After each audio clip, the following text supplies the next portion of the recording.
Hi, this is Reggie York. This is a presentation on describing the service in evaluative research.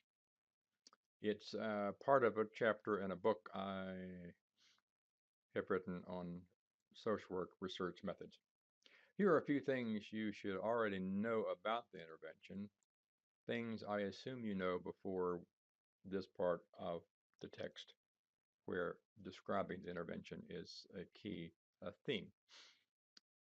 So I'm going to just lay these out, ask you to hit the pause button, look over these, and ask yourself whether you need further understanding of these concepts before you read further or review further this particular presentation. I'm going to lay out several different things, which I will go over in detail. We'll talk about the goal of your service, objectives or objective, the structure, the personnel, the model, and evidence.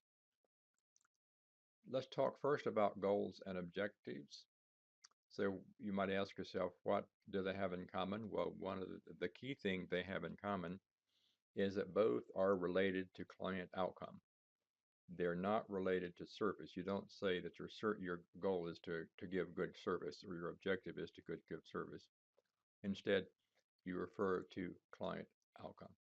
The goal is the long-range benefit to the client. The objective is a measured amount of progress toward goal achievement. Your goal may be to reduce um, depression.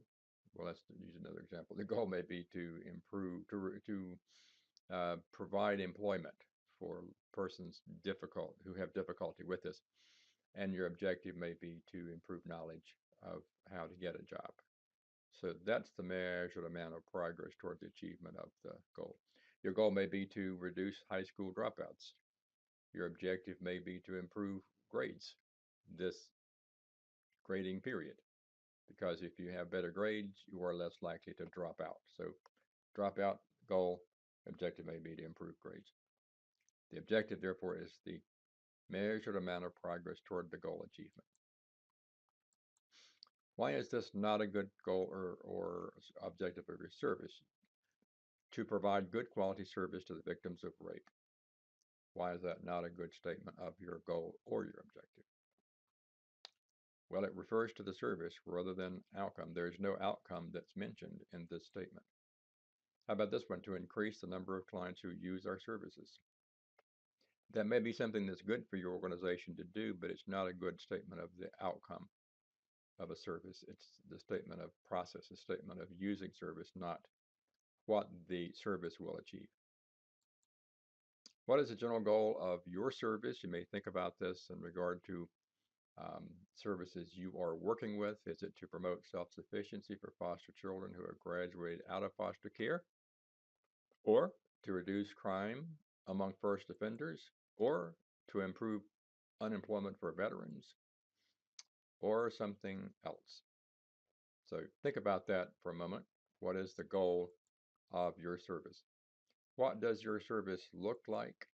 Um, does it entail activities like therapy or training or or case management? If so, what do those things look like? How much of it will the client get? These are two things that you will describe when you are describing the structure of your service or intervention. So what does it look like and how much of it will be provided? What constitutes the personnel for your service? Uh, this refers not to individuals or people or their names or anything like that, but it's the credentials they hold. What are the credentials required for those who will provide the service?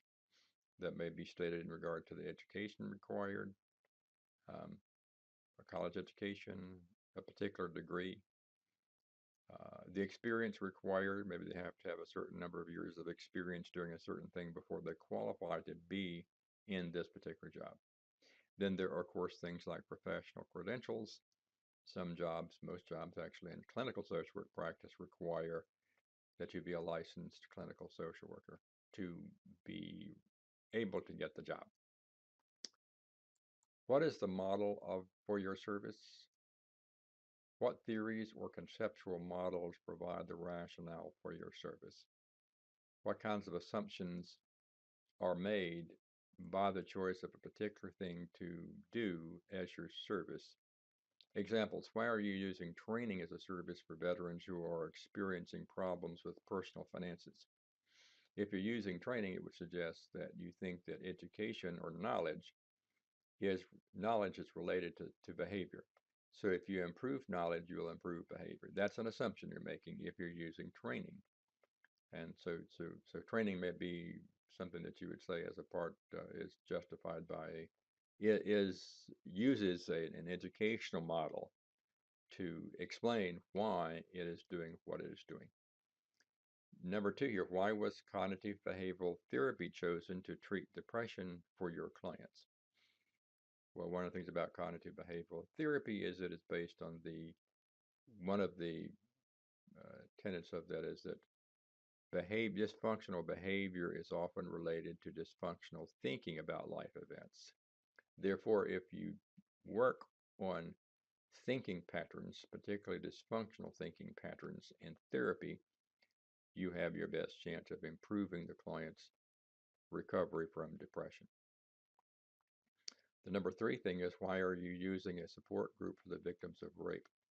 What is it about being in a support group that's therapeutic, that's helpful, that helps the victim in some particular way? Does it improve their self-esteem?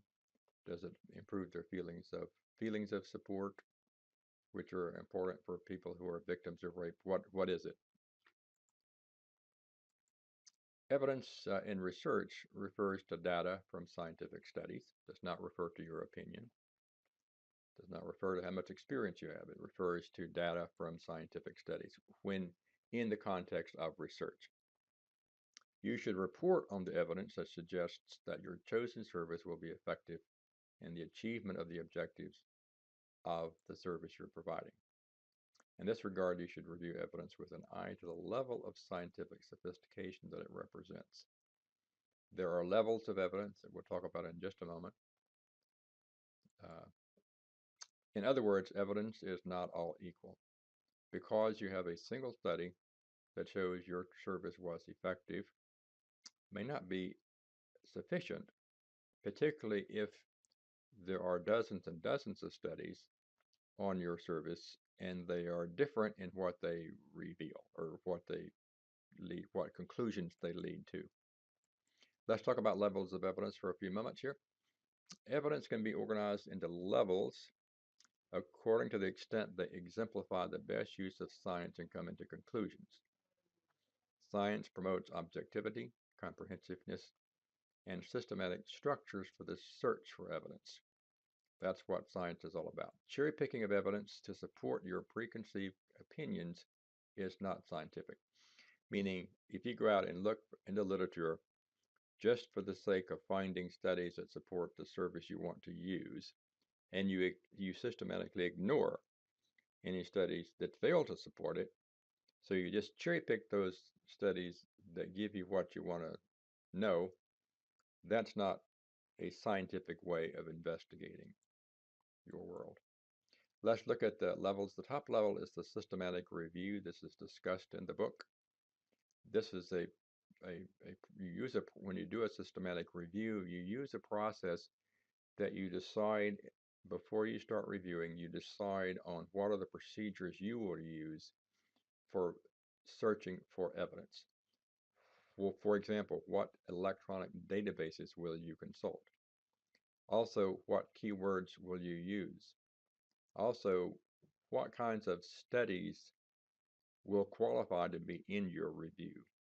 Some people may say that they're only going to include in their review studies that used uh, the experimental design, where you have a control group and a treatment group where people are assigned to their status on a random basis. That may be a decision used. So you only then, with that guidance, you only review studies like that. The second level is the meta-analysis.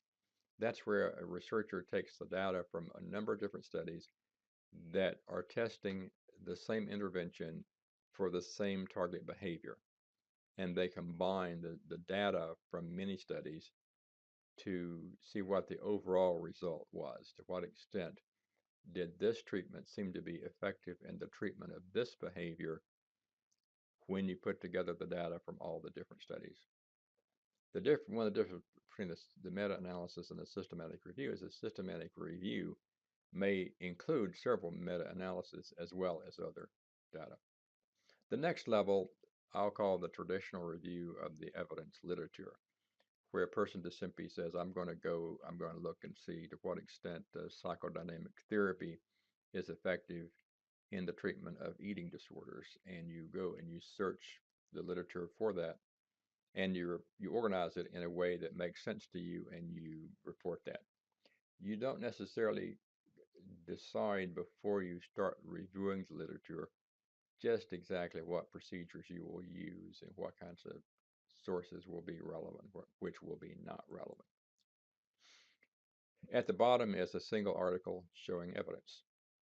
Uh, these are the, the, the four levels of the four levels of evidence. Articles that describe treatments or offer opinions are not examples of evidence, so they're not a part of this hierarchy. Well, here's a little summary of what we've gone over. A good description of your service will help the reader of your research report to understand the nature of the service that was being evaluated. A comprehensive presentation will include information on goals, objectives, structure, personnel, model, and evidence. I hope this was helpful to you.